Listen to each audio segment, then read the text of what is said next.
Hey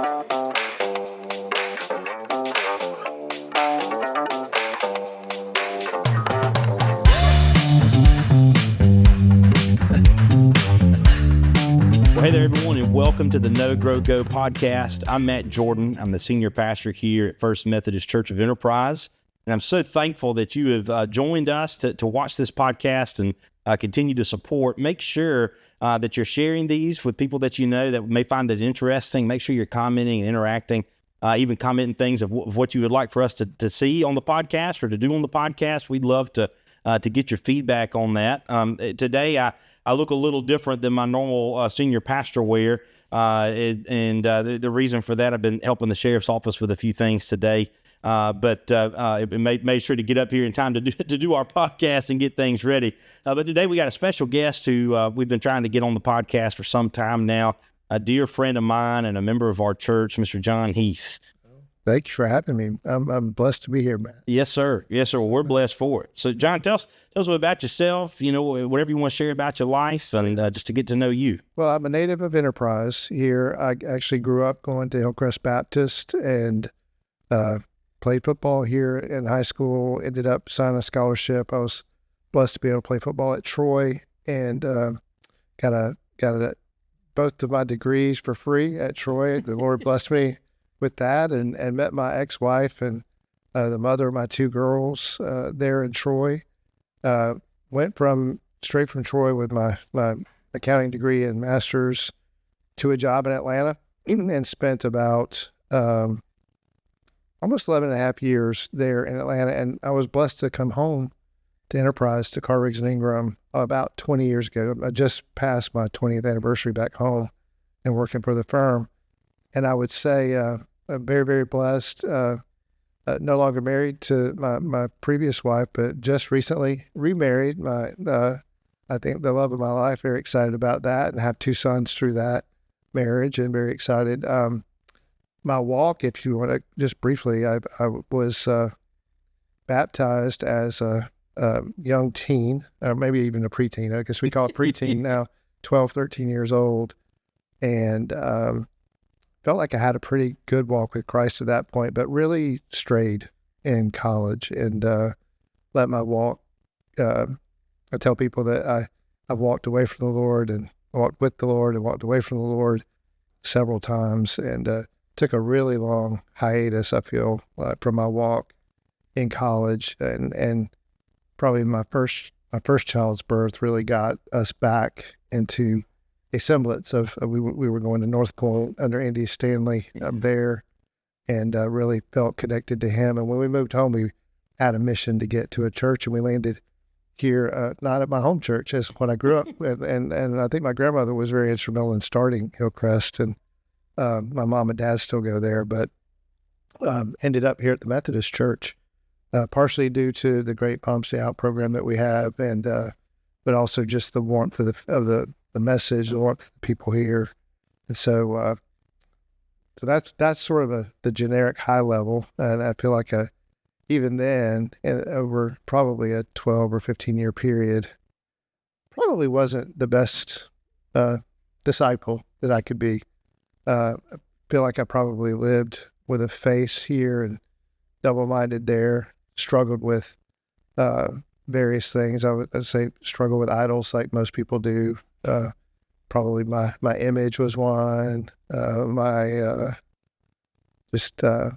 control is another. I have a huge attachment to outcomes. I like to control things, and but probably worst struggle wasn't necessarily as much the idols as it was maybe lust and porn and that kind of thing.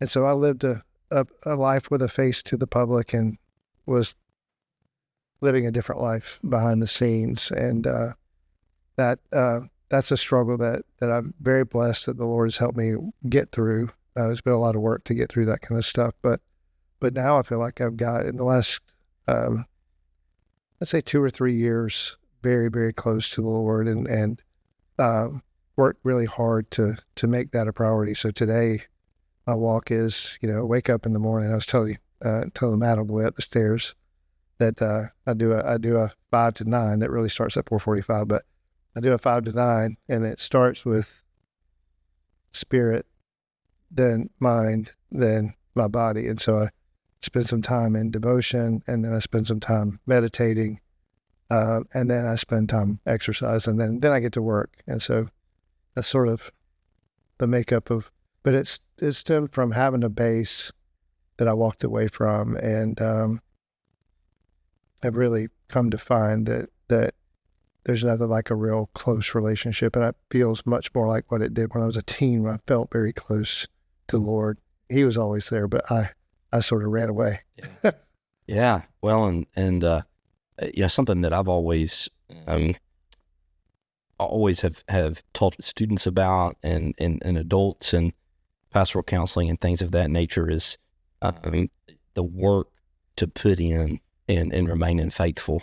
And I think people have this assumption that faithfulness just tends to happen, and just being involved in the church causes this to happen. And as a matter of fact, when I was in college, there was a local pastor who was working on a PhD in pastoral burnout. Yeah. And he had a task to interview, I think, 25 or so pastors that have been in a pulpit for over 20 years. Okay. And in the Methodist Church, right, that doesn't happen. I mean, that's once in a blue moon. Right. But in everything that he found with those that had been in a pulpit for 20 years, they had some type of habitual routine when it came to devotion and study, and outside of their sermon text and things, and some type of physical activity that kept them in that capacity. And because the statistic, this was in 2016, 2017, it's 100 pastors a day leave the pulpit. Oh, wow. And just leave. They're not fired. They're not asked to resign. They just quit.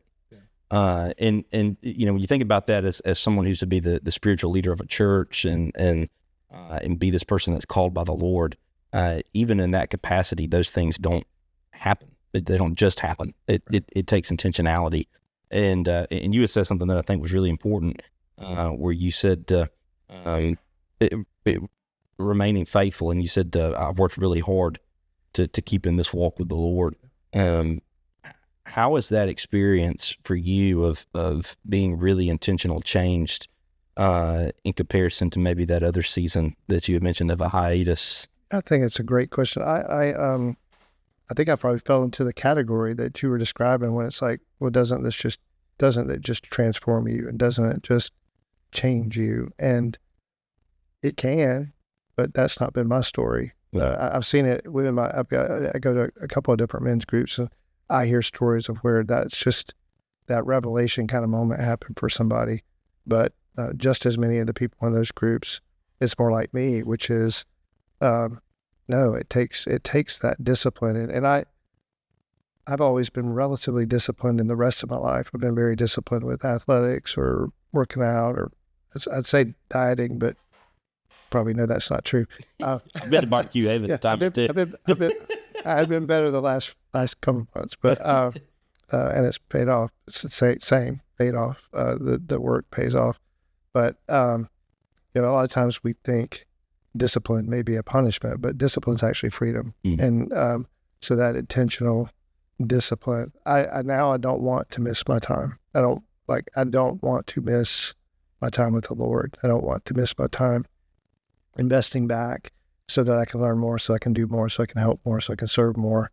And it's really, I think I lived a lot of time like, what am I getting out of this versus what am I putting into this? And it's really that mentality shift is the goal, is it for me to get from the Lord? He's already given me all this stuff, right? That so many blessings, but it's what can I give back, and where am I supposed to give back, and really listen more, and then just, it's real simple, just obey. Yeah. Are you going to be courageous enough to obey today? Yeah, and I think that Richard Foster, in his book Celebration of Discipline, he frames it that way, to say discipline is not in its totality, it's not the same as what we would think of disciplining a child. Right. But discipline really is a step towards freedom. And I think you see that discipline, and I'm still working on this myself, with personal money management, and those things. There's a discipline of if you're disciplined now, Dave Ramsey says it all the time in things. If you do the things now, then in 20 years you can enjoy it. And the older I get, the more that I can see that to be true. And I know it's true in faith. It's something else you said I think is really important too, is that you don't want to miss your time with the Lord now. And I think when you have that mentality of what am I getting out of this, then you find yourself in a position of a needs-based faith, where your needs aren't met. Yep. It just, the Lord, you're not doing this. You're not making anything happen. Right. Well, you're not putting anything in. This is, as one theologian once said, grace is not opposed to effort. It's opposed to earning. Right. That's right. You can't earn these things, but there's effort that needs to be put forth in that capacity. Yeah. So how has your faith been strengthened by that discipline in the capacity that I hate to use the word genuine, but that you see the evidence of your faith really in that discipline? No, I don't think genuine's a bad word, at least in my particular situation. I can't speak for others, but I think that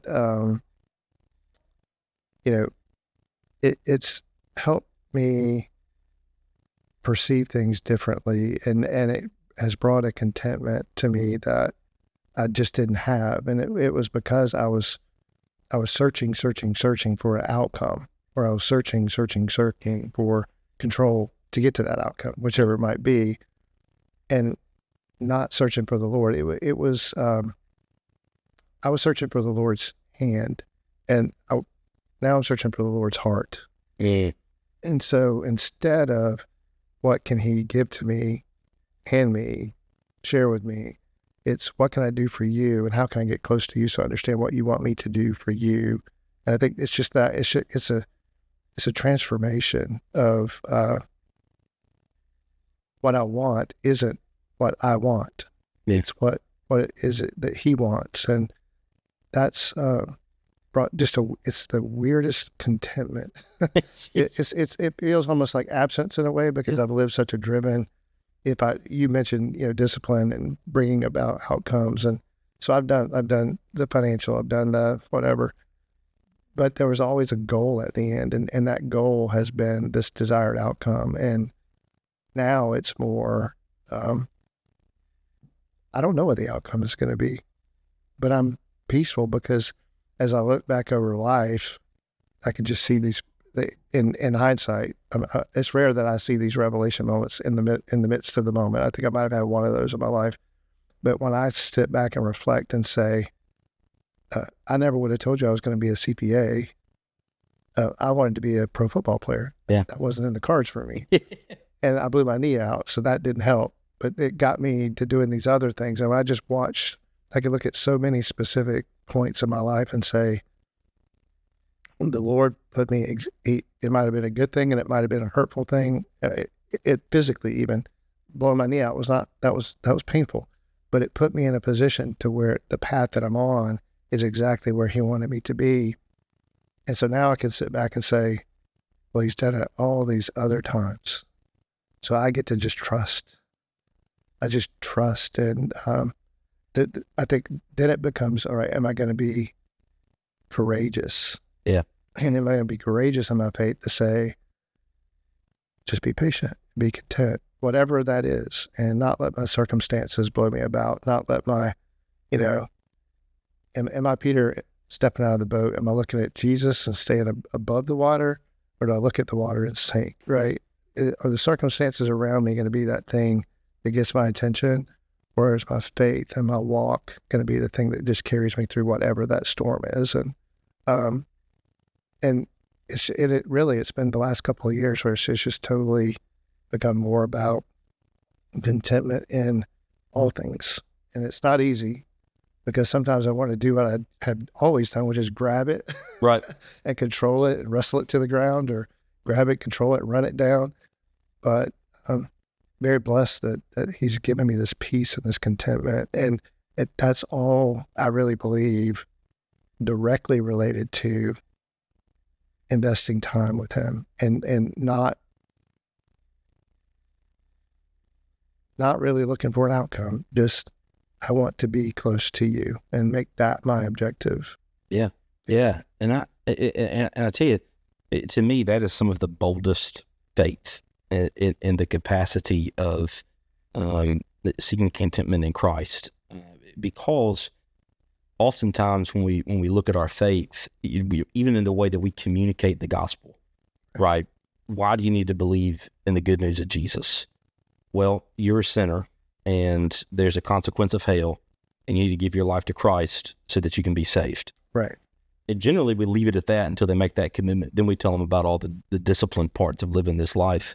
Well, in the gospel that Christ preached of the kingdom of God and of what this kingdom looks like and the characteristics within it, it kind of gives you a fuller picture of the Christian life.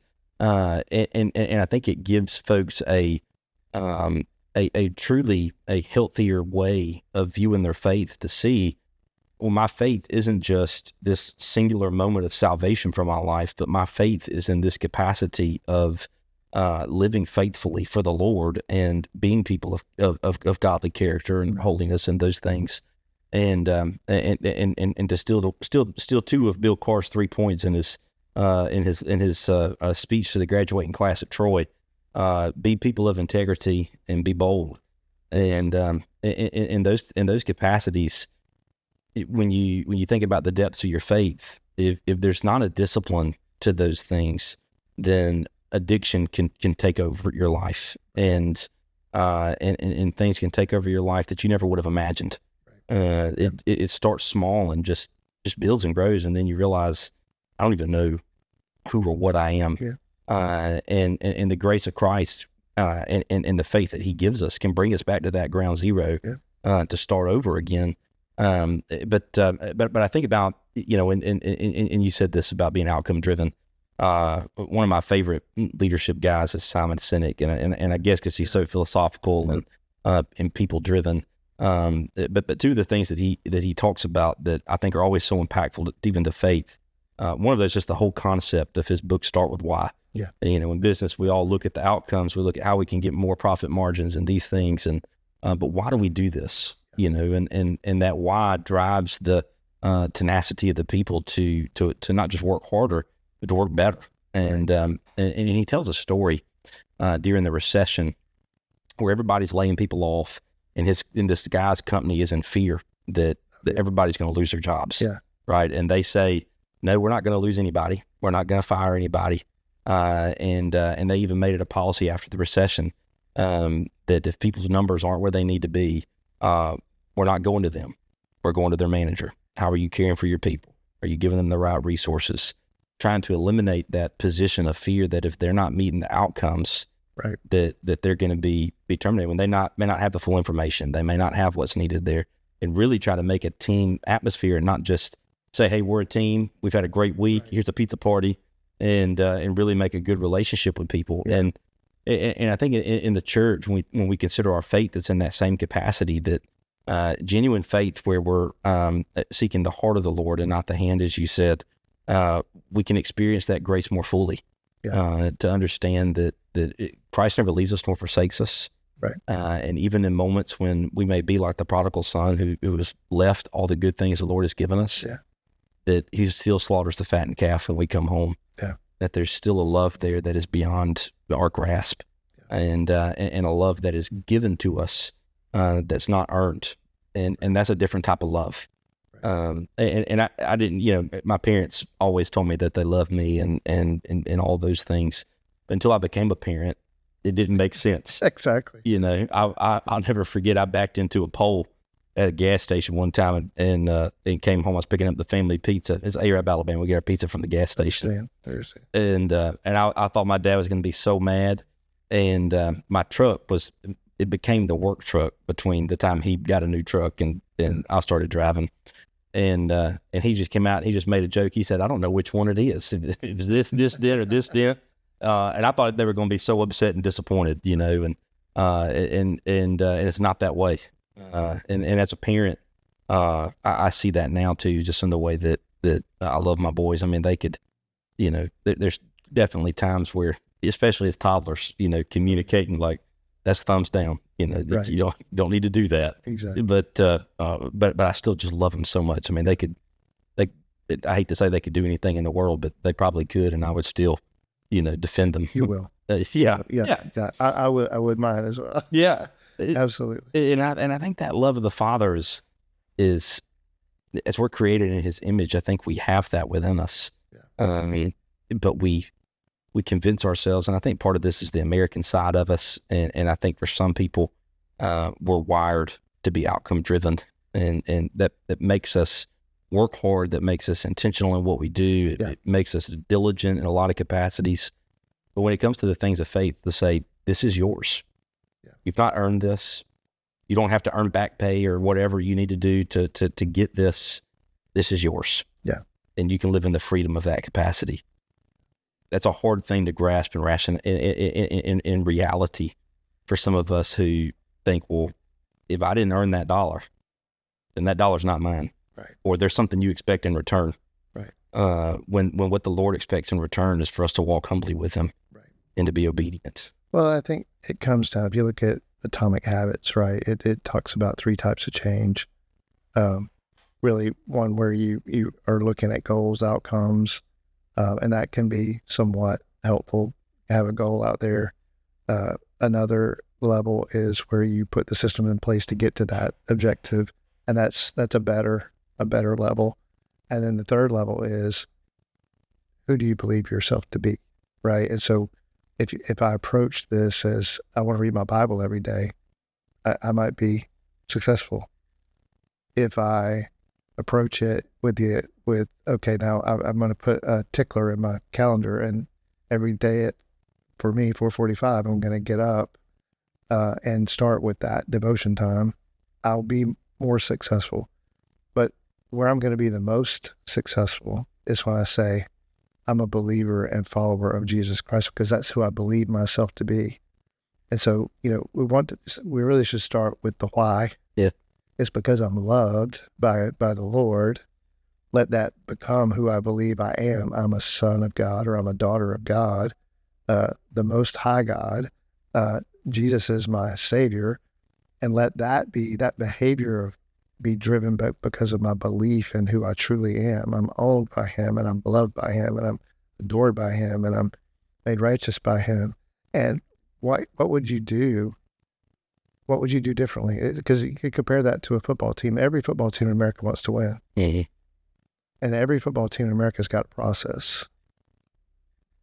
But the ones who believe they're going to win, I mean, you could put it in so many different scenarios, and that same level of change is true. But I think if we were to apply that to our faith and just believe, this is who I am. I am a disciple of the Lord. And what a disciple does is studies, and he learns, and then I become an apostle of the Lord, so I can go share the word with other people. And I think it really comes down to who do I believe myself to be? And that's another transition, is I didn't believe that. I think, I probably said I was loved by the Lord, but when I look in the mirror, that guy didn't even love me. But I like that's dissonance, right? Mm-hmm. Like it's total dissonance. And so I think if we can really truly come to believe who we are in the Lord and who we are for the Lord, I think that helps us. At least it helps me. It helps me to do what I'm doing. So that helps me with that discipline. And then the system helps. And then, then the goal becomes, how do I serve, instead of what do I get? That's right. Yeah. Well, I've got one last question for us. I think the other side of people's faith journey that has a lot of struggle, misconception maybe, is we talked about that faith doesn't just happen, or sanctification rather doesn't just occur. Right.